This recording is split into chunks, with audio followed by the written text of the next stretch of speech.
Welcome to the Ernie Chambers Show.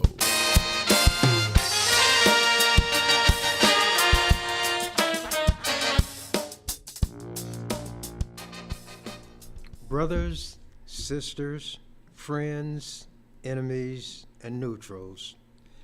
That has been my standard intro, and sometimes I want to mention that they are not empty words to me. Any female born of a man and a woman is my sister. Any male born of a man and a woman is my brother. Sometimes we're quick to judge other people on the basis of one action or something somebody else has to say. But that's where what Jesus said comes into play. As ye would that men should do unto you, do ye even so unto them likewise. Or as people say, do unto others as you would have them do unto you. There is so much hatred abroad in the land. It's being sown by the people who are in the top political offices. Whoever's president has an awesome responsibility.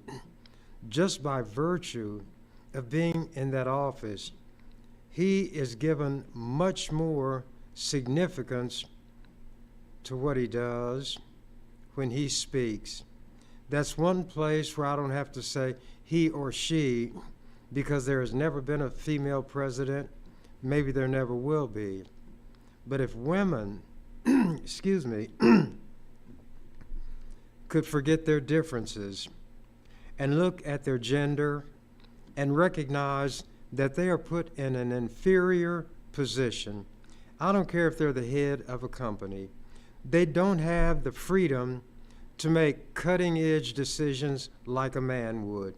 They have to constantly look over their shoulder to see who might be running or walking, breathing down their neck, a white male who is likely to get the position, although having less in the way of academic or professional credentials and even ability.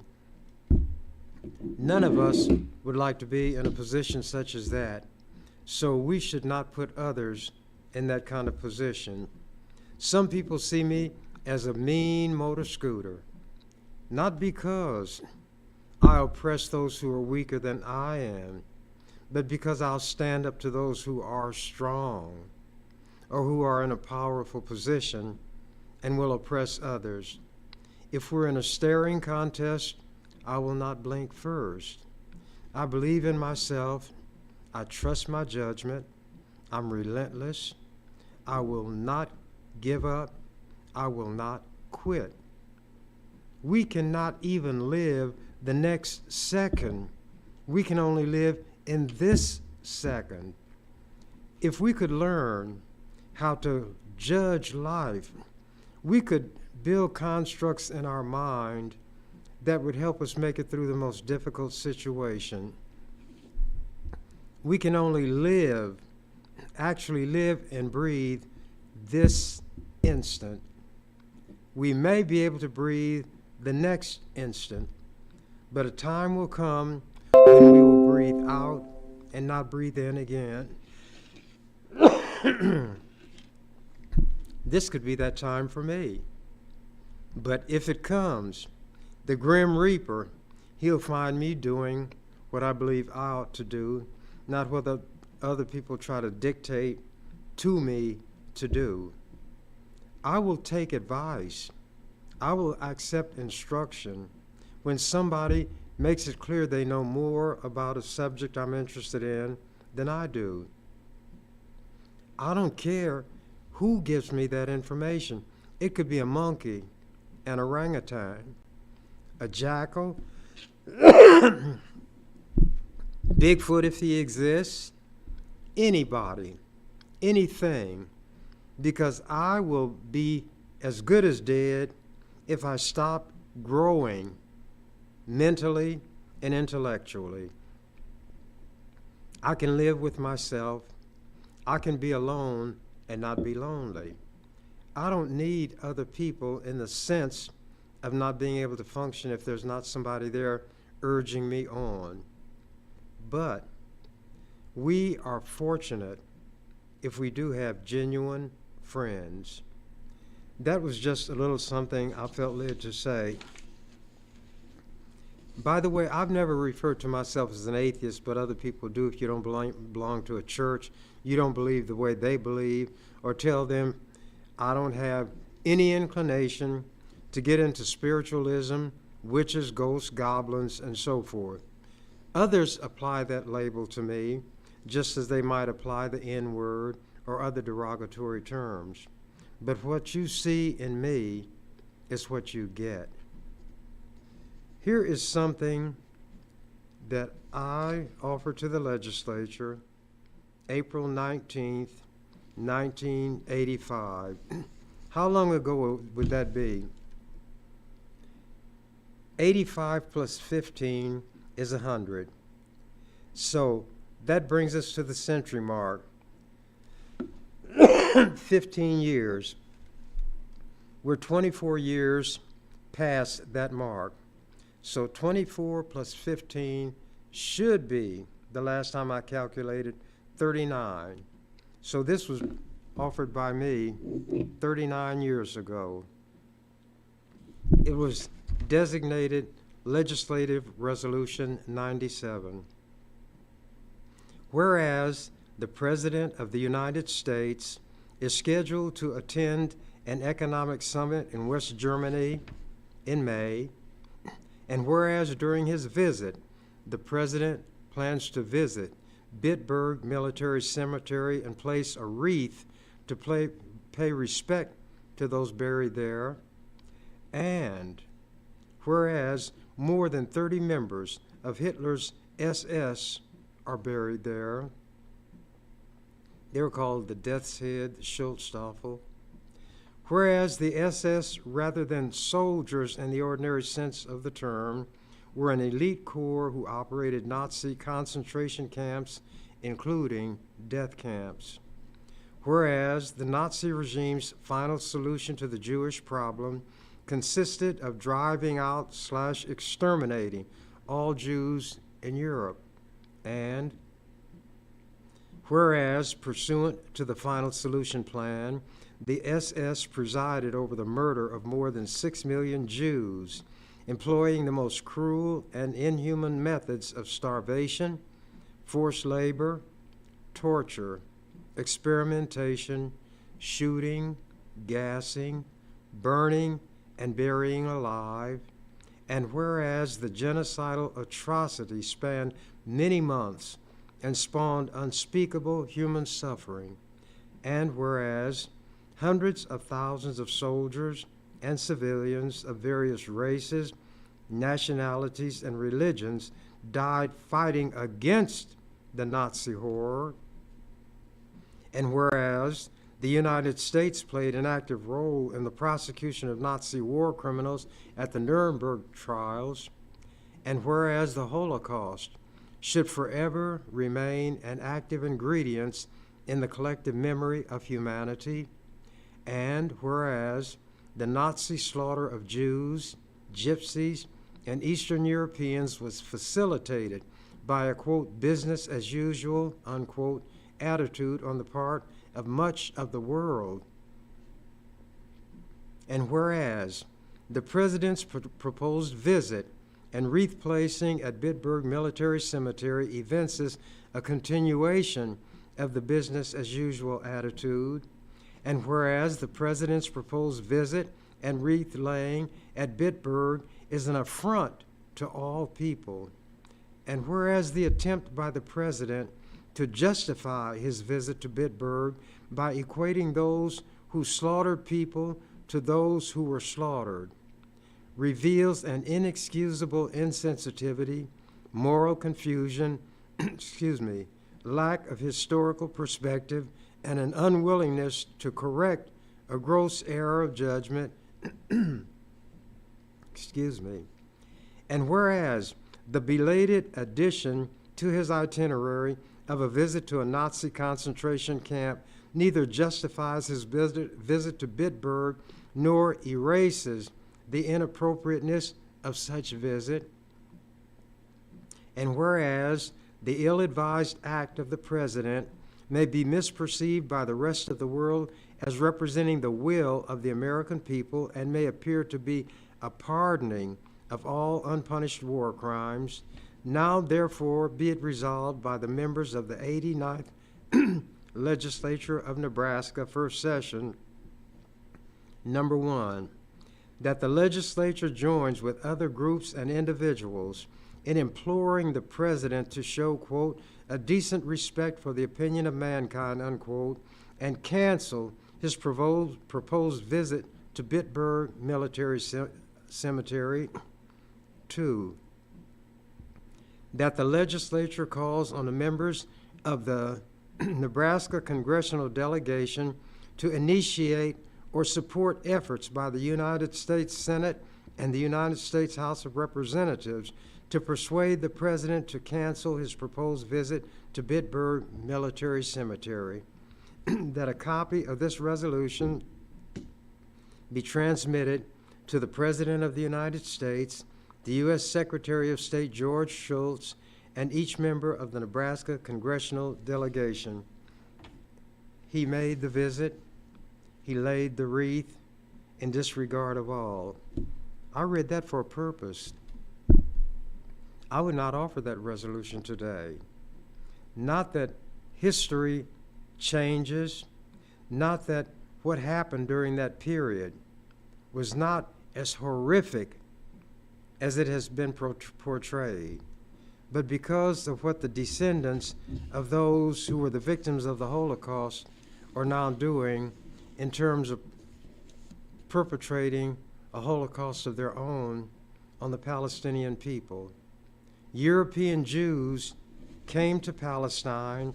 Unfortunately, the Palestinians did not stop them when they perhaps could have. And the rest of the story, as they say, is known. The Jews took over. They continued to push the Palestinians farther and farther in one direction, brought more European Jews, and those who were there took the homes of Palestinians. Those who would not voluntarily leave their homes were physically thrown out. Homes were bulldozed to make room for these Jewish so-called settlers. Then the IDP, the Israeli Defense Force, IDF, whatever it is, the other call them, as I say, the Israeli SS, would come in and say, this is now a part of Israel. Jewish settlement is a part of the Jewish land, and you Palestinians just have to find some place else to go. Excuse me. How would you feel if somebody came into your house and took it from you and said, get out? And you said, where can I go? I have children. I don't care where you go, just so you go away from here. Get out. And then can call armed soldiers to force you out. That's what the Jews did. The Israelis did. And then every time somebody comes at them about the wrong, they wave what I call the bloody shirt of the Holocaust and use that as an excuse for their Nazi-like activities. I'm going to read from an article in the Omaha World Herald. It was March 3rd, last month. Airstrikes by Israel. No, it was April. See how I make mistakes? You won't be able to tell whether it's on purpose or not, but it shows I'm human. Just a few days ago, maybe it was yesterday, and yesterday's gone. Airstrikes by Israel kill 7 aid workers. Allies condemn deaths. Charities suspend food deliveries in Gaza. Gaza Strip. Some of Israel's closest allies on Tuesday condemned the deaths of 7 aid workers who were killed by airstrikes in Gaza, a loss that prompted multiple charities to suspend food deliveries to Palestinians on the brink of starvation. The deaths of the world's central kitchen workers threatened to set back efforts by the U.S. and other countries to open a maritime, that's waterway, corridor for aid from Cyprus to help ease the desperate conditions in northern Gaza. Ships still laden with some 240 tons of aid from the charitable group turned back from Gaza just a day after arriving, according to Cyprus. Other humanitarian aid organizations also suspended operations in Gaza, saying it was too dangerous to offer help. Israel has allowed only a trickle of food and supplies into Gaza's devastated north, where experts say famine is imminent. The Jews didn't learn anything from the Holocaust, did they? There are people who deny that the Holocaust occurred. Based on what Jews are doing now, those Holocaust deniers may get more credibility accorded them by people who don't believe them, but want to take a shot at what Israel is doing now. And Bush, not Bush this time, Biden, with his chicken-hearted self, has approved billions of dollars in military equipment to Israel instead of extra powerful bombs. The Palestinians have no airplanes. They have no tanks. They have no rockets. They have no guns. They have nothing but flesh, bone, blood, and human life, which is being torn from them by these Jews who call themselves God's chosen people. Will God and Satan unite and become one when Jews who do what they're doing in Israel to the people in Gaza, the Palestinians, their God must be, in fact, a demon. Continuing. The dead from Monday night's strikes included 3 British citizens, Polish and Australian nationals, a Canadian-American dual national, and a Palestinian. Those countries have been key backers of Israel's nearly 6-month-old offensive in Gaza, and several of them denounced the killings because it was their own now. Now the killing is bad.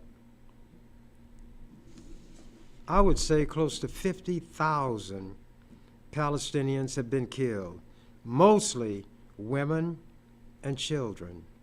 It's just like when the racists in America would attack young black children trying to go to school.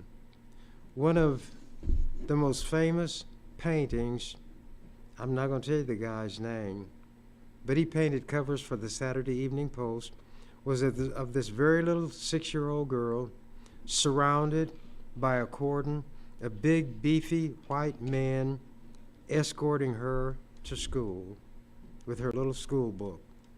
These vicious, grown, screaming, cowardly white men and savage women screaming at this little girl.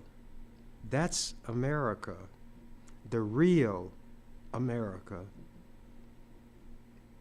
The red, white, and blue America, and why I, on the floor of the legislature, said the flag is a rag. All of the lynchings, bombings, burnings were done under the auspices of the American flag. When the Ku Klux Klan would come galloping, they would have the American flag. The cops who brutalized black people wear American flag patches. And I'm supposed to feel some kind of warm sentiment toward that rag, and people said I shouldn't say it, and that would make me say it even more.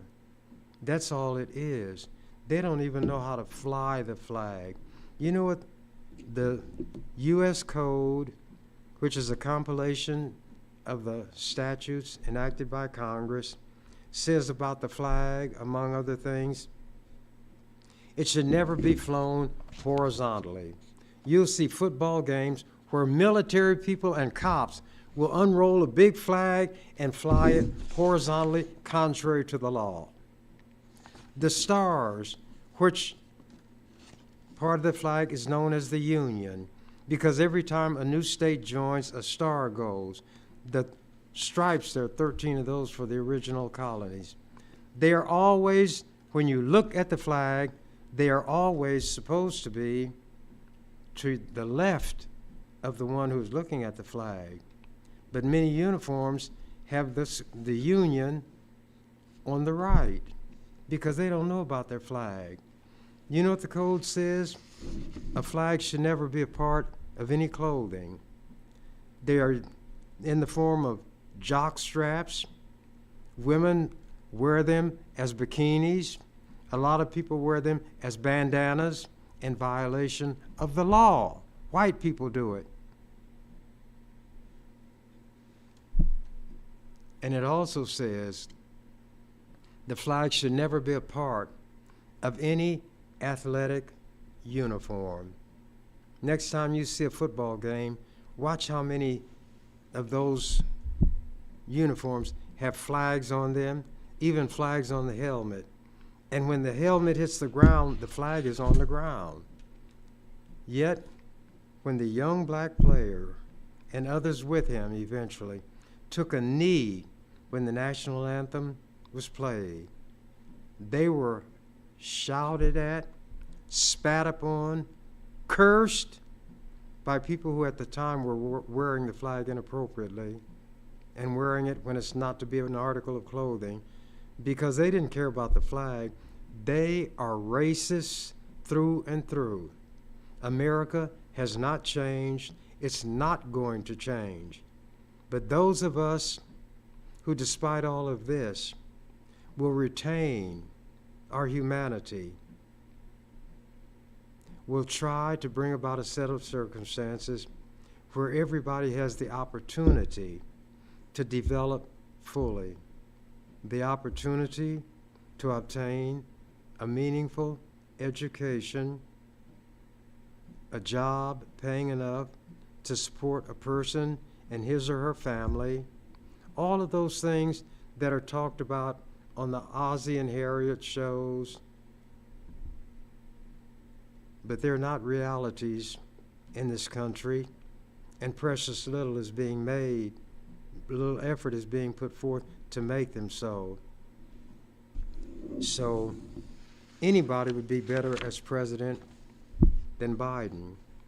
Some people could not vote for Trump if it cost them their life, but they'll just not vote for Biden because of the way he is giving a blind eye to what the Jews are doing to slaughter the Palestinians. So they're just not going to vote for anybody. And that means Trump may be your next president if he's not in jail. And let me show you how stupid these white Americans are. Trump is saying that a president is immune from prosecution for anything he does while in office. And some judges are having to think about that and ponder, could that be so? They are stupid. White people, supposedly the brilliant people, and here I am, a black man who will not wear a suit, who wears jeans on the floor of the legislature.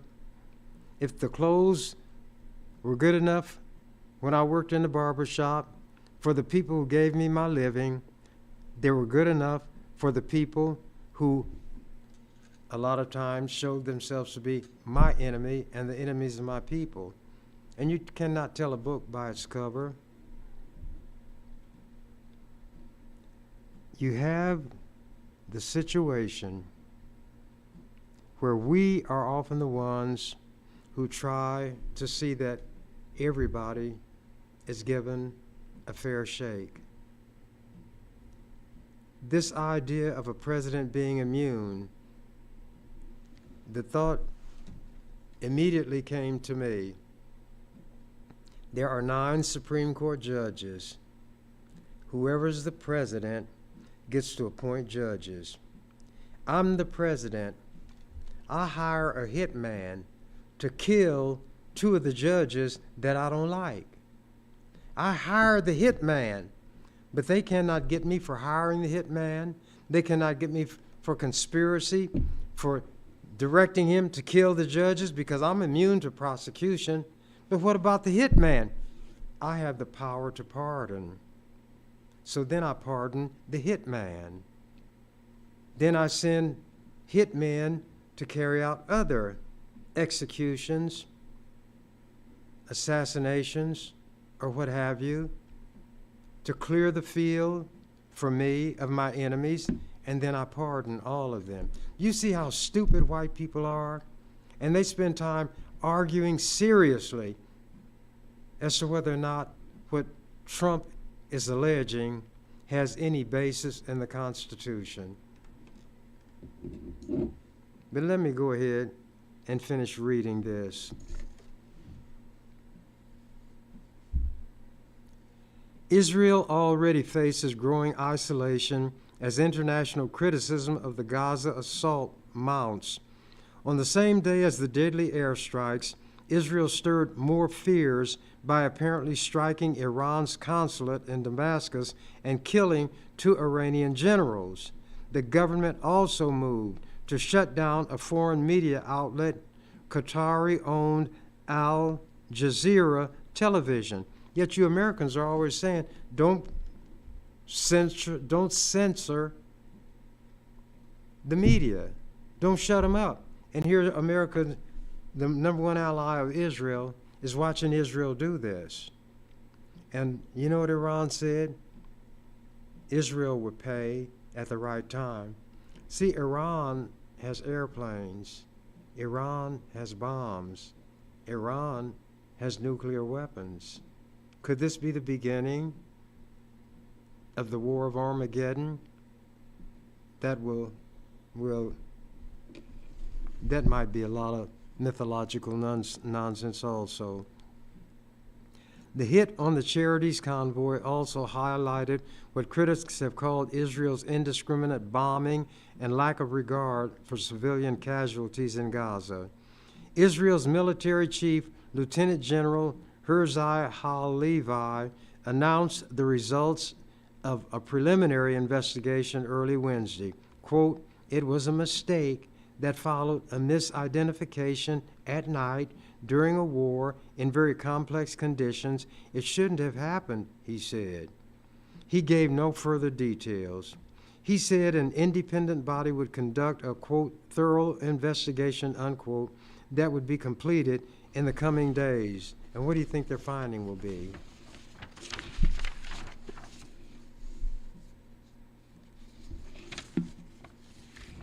Israeli Prime Minister Benjamin Netanyahu had earlier acknowledged the, quote, "unintended strike on innocent people," unquote, and said officials would work to ensure it does not happen again. World Central Kitchen said it had coordinated with the Israeli military over the movement of its cars. Three vehicles moving at large. Remember, the World Central Kitchen had coordinated the movement of this convoy with the Israelis. 3 vehicles moving at large distances apart were hit in succession. Boom, boom, boom, no mistake. They were left incinerated and mangled, indicating multiple targeted strikes. At least one of the vehicles had the charity's logo printed across its roof to make it identifiable from the air, and the ordnance, meaning the bombs, punched a large hole through the roof where the logo was printed. Footage showed the bodies at a hospital in the central Gaza town of Deir al-Balah, several of them wearing protective gear with the charity logo. Celebrity chef Jose Andres, who founded the World Central Kitchen charity, sadly said he was, quote, brokenhearted, unbroke by the deaths of the staffers. Quote, the Israeli government needs to stop this indiscriminate killing. It needs to stop restricting humanitarian aid, stop killing civilians and aid workers, and stop using food as a weapon, he wrote on X, formerly Twitter. The U.S., Britain, Poland, Australia, and Canada all called on Israel to give answers on the deaths. Israeli Defense Minister Yoav Gallant launched an investigation and ordered the opening of a joint situation room enabling coordination between the military and aid groups. Yeah, Jesse James investigates Frank James, and the ones who are going to review their findings, the Dalton brothers. That's the way these Jews are functioning. Then they're going to say people are anti-Semitic because they condemn what the Jews do, which in some cases is worse than what the Nazis did, allegedly, to the Jews. But anger among its allies could put new pressure on Israel. The British government summoned Israel's ambassador for a rebuke and called for an immediate humanitarian pause to allow more aid in and for release of hostages. British Prime Minister Rishi Sunak told Netanyahu that he was, quote, appalled, unquote, by the workers' deaths and described the situation in Gaza as, quote, increasingly intolerable, unquote.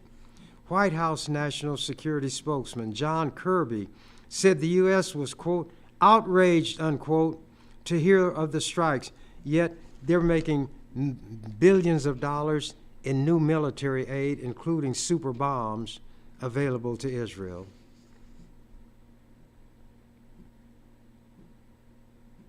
He said the Israeli military must, quote, do much more, unquote, to avoid conflict and ensure the safety of aid convoys. And Netanyahu says, go to Hades. And Biden obediently goes. A senior Canadian government official said there will be a joint formal diplomatic rebuke at the foreign ministry in Israel on Wednesday. The deaths sent a further chill through UN agencies and other aid groups that have said for months that sending truck convoys around Gaza, particularly in the north, has been extremely difficult because of the military's failure to either grant permission or ensure safe passage. Israel has barred UNRWA, the main UN agency in Gaza, from making deliveries to the north, where the people are worse off and need it most. The U.S. and other countries have been working to set up the sea passage from Cyprus to get around the difficulties. World Central Kitchen was key to the new route. ANERA, a Washington-based aid group that has been operating in the Palestinian territories for decades, said that in the wake of the strikes, it was taking the, quote, unprecedented, unquote, step of pausing its own operations in Gaza, where it had been helping to provide around 150,000 meals daily. The UN says more than 180 humanitarian workers have been killed in the war, and Biden is continuing to give Israel billions of dollars worth of military aid. Palestine, this is not a war. This is a slaughter. The Palestinians have no guns. It is a slaughter. This is a Palestinian Holocaust.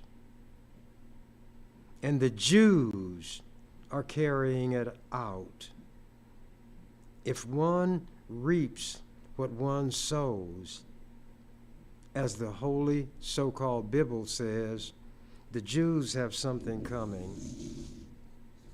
Now I'm going to switch gears because we have some terrible things happening in this country against our brothers and sisters who are members of what is called the LGBTQ plus community. I don't say what I have to say in a corner or just in the legislature in this little backward state. I've spoken before Congress. I've spoken at the UN. I spoke at the White House and ran Jimmy Carter out of his East Room, and I'm going to bring the articles someday and read how that was written about. I'm from Omaha, Nebraska. When I'm called on, as I was by Jimmy Carter when I was at the White House, he said, "The man in the blue sweatshirt," and that was moi. And I set him off by asking, he had said that America is not a racist country. I said, America, on the contrary, is a racist country. And why did you fire Andrew Young as a representative of America to the UN? It had to do with the Jews again. At that time, Andrew Young had the audacity to talk to Yasser Arafat, who the Jews hated, a Palestinian leader. And Carter fired him. There was a white diplomat who had done the same thing, and he kept his job. This article is dated May 19th, 1996. Testifying before Congress is another day at the office for Chambers. Lincoln Journal-Star. There he was, resplendent in a purple sweatshirt, testifying before Congress last week, none other than Senator Ernie Chambers, part of a panel of 5 legislators from various states testifying on a bill dealing with the same-sex marriage issue. Anyone who expected Chambers to change his attire or his style for this occasion would have been disappointed. Instead, a subcommittee of the House Judiciary Committee and a C-SPAN audience were treated/subjected to the same Ernie with whom Nebraskans have become so familiar. Chambers started off musing whether the HON period that preceded his and other panelists' names on their nameplates meant that they were being called honey. And that was what I said, because there was a woman who headed the congressional dining room, and she had referred to some of the senators and congressmen as honey, and they wanted to fire her. So when I went there, I brought that up, and I said, so this means that that lady has been forgiven, she's been reinstated, and you're doing it by putting the abbreviation of honey on your name plates and this one, and people in the room who understood what I was talking about laughed, but the congressman grimaced. But anyway, Chambers started with that. After satisfying himself that the letter stood for, quote, the honorable, he recalled a story about a village character known derisively as Colonel, and I pointed out he was black, how they give us titles when we were never in the military, Colonel, Judge, and so forth, to degrade us even further. Anyway, I'm just going to read this. He was known derisively as Colonel, being asked by a judge what that meant. Well, Judge, it's just like the honorable in front of your name. It don't mean nothing. Chambers recounted. Having thus endeared himself to the panel of congressional honorables, Chambers went on to denounce what he considered the dishonorable business under consideration. H.R. 3396 would allow states not to have to recognize same-sex marriages if they were legalized in some other states, such as Hawaii, where a case is working its way through the courts. The Constitution has a contract clause, whatever, a contract is valid, wherever it's valid would be valid anywhere. But anyway, while there was some discussion about whether the measure gives states any power they do not already have, most of the hearing concentrated on panelists' views of the desirability of granting legal recognition to gay or lesbian marriages and discussion of the current political battles on that subject. Hawaii State Representative Terrence Tom disputed the nation that resistance to same-sex marriages stems from ignorance, saying that opposition to the idea has grown since the matter has been under discussion in the states. And it gave comments from others that were not too significant.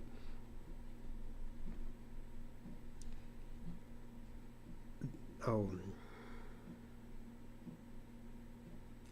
That led, I had made a comment that there were biblical characters who had multiple wives. That biblical, let me get this straight.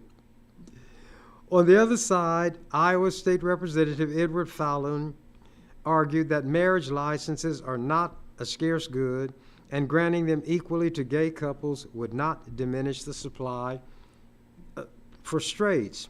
And then there was Chambers, noting that proponents of restricting marriage to one man and one woman often cite religious grounds.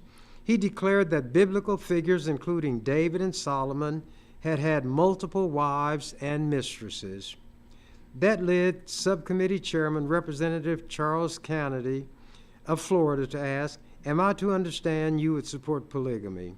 Chambers would not go that far. He even conceded that hypothetically a rationale could be constructed for a state to prohibit such arrangements, although he refused to say whether or not he believed such bans to be good policy.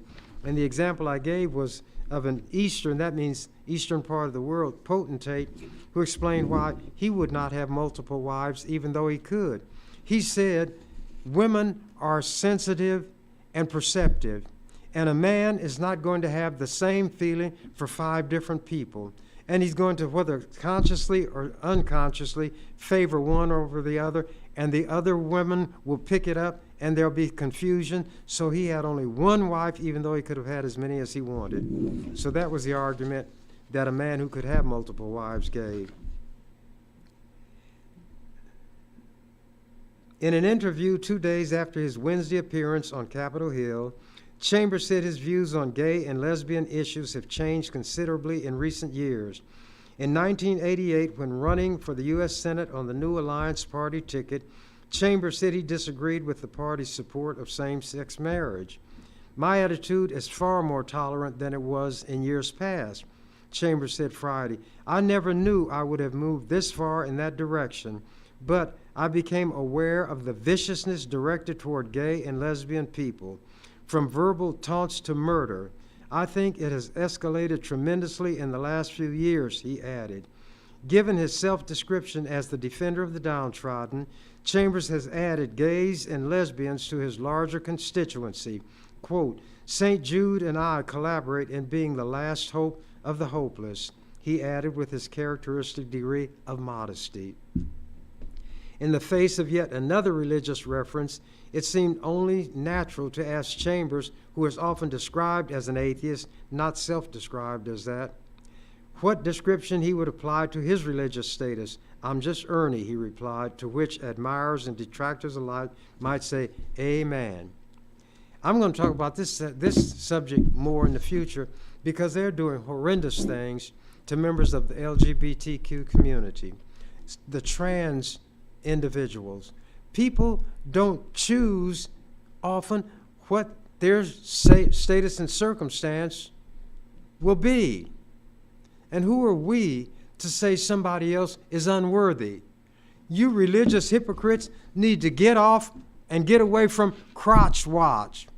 What does it, and all you're talking about is what's between their legs. That's all you can think about. Why don't you go up above the neck where you have the brain, which produces great poetry, plays, novels, music, artistic work. Why don't you talk about that and be uplifting? But no, you're down there sniffing crotches. You probably, before you became in human form, was a dog, because that's what dogs do. If you watch them, they want to find out who's in heat. I guess that's why they do it. But don't they sniff rear ends? That's what you all are doing. I wouldn't call you dogs. I'll say you dog-like.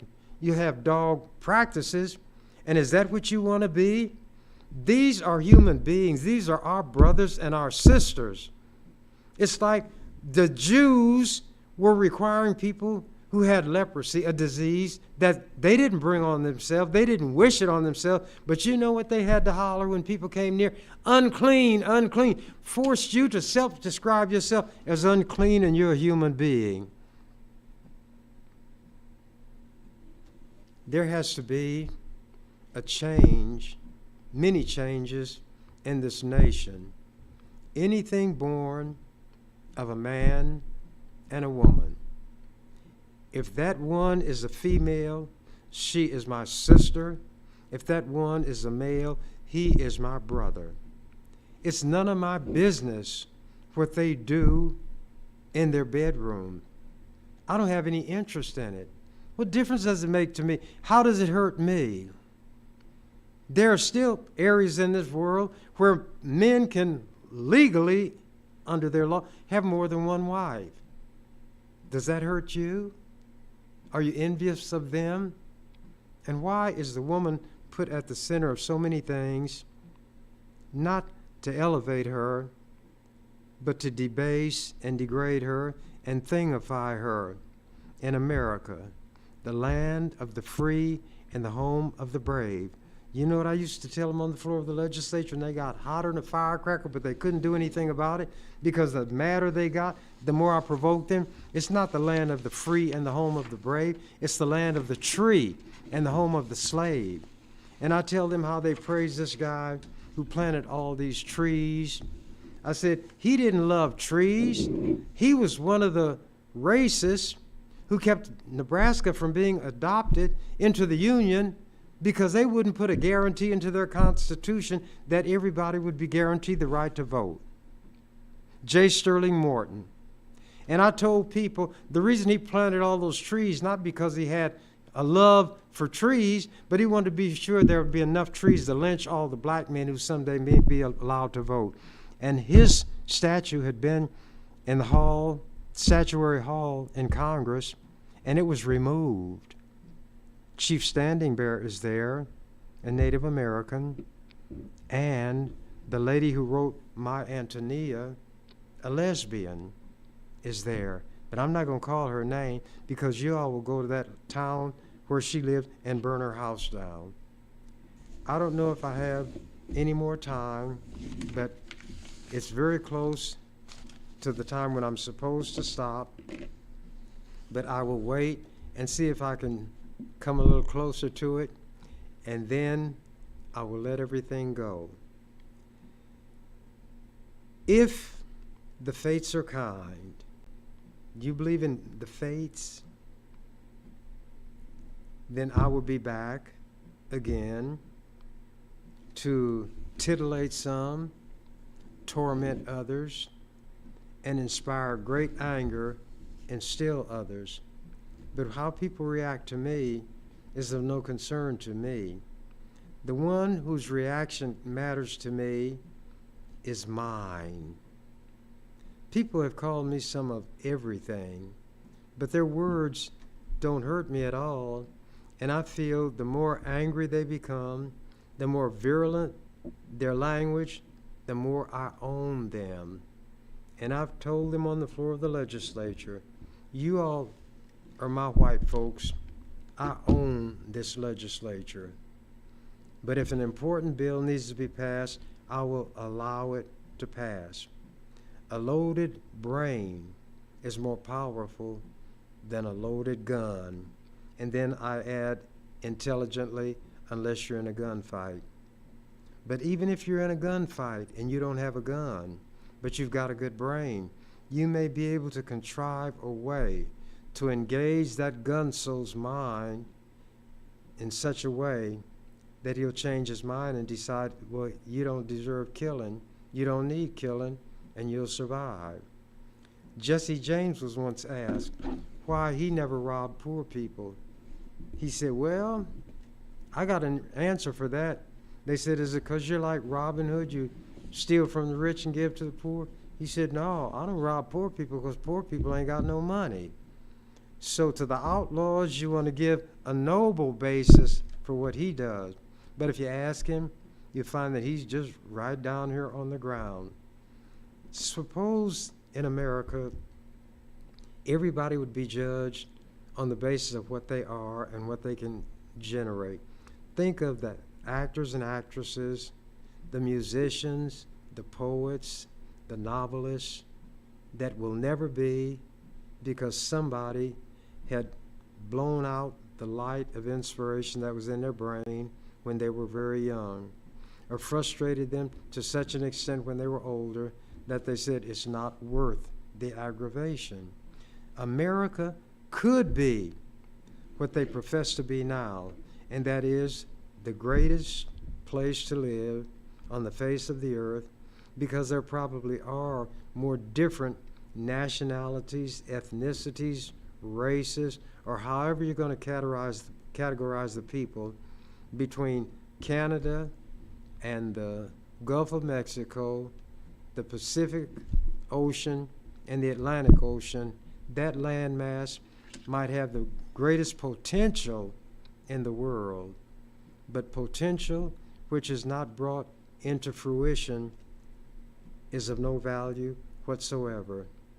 If land lies fallow, nobody benefits from it, but if you plant crops, you provide food, and if you get more than you need, and more than you need to sell for your purposes, and share it with those who have nothing, then your country and your people would indeed be blessed. I don't say it comes from a ghost or a spirit. I say it comes from your ingenuity, your hard work, and then your generosity. Some of the hatred would begin to soften. The haters would begin to be isolated more and more. People like Trump would be laughed to scorn if they said, I want to be the president of the United States. What they say Roosevelt proved was that somebody could be president for life. Others say that Eisenhower proved that anybody can be president. And I say what Trump proved is that you don't need a president. But keep in mind what I said, and somebody out there might tell it to Trump. If a president is immune from prosecution, no matter what he or she does while in office, that president can hire hitmen to kill up whoever they want to have killed and then pardon all of them. He has already said that the ones who attacked the Capitol are heroes, that they're patriots, and that if he's president, he's going to pardon them, he's going to give them an apology. He hypocritically goes to some of the funerals of police officers or the wakes because he wants to show he's for law and order. But those he justifies attacking the Capitol had attacked police officers. And Americans are so shallow, they don't put two and two together and get four. He has got some of those people mesmerized. So now I think my time is up. Thank you for yours. You've been watching The Ernie Chambers Show. If you'd like to leave suggestions, email us at ewcfacts@gmail.com. That's ewcfacts@gmail.com. This is an EWC Communication production.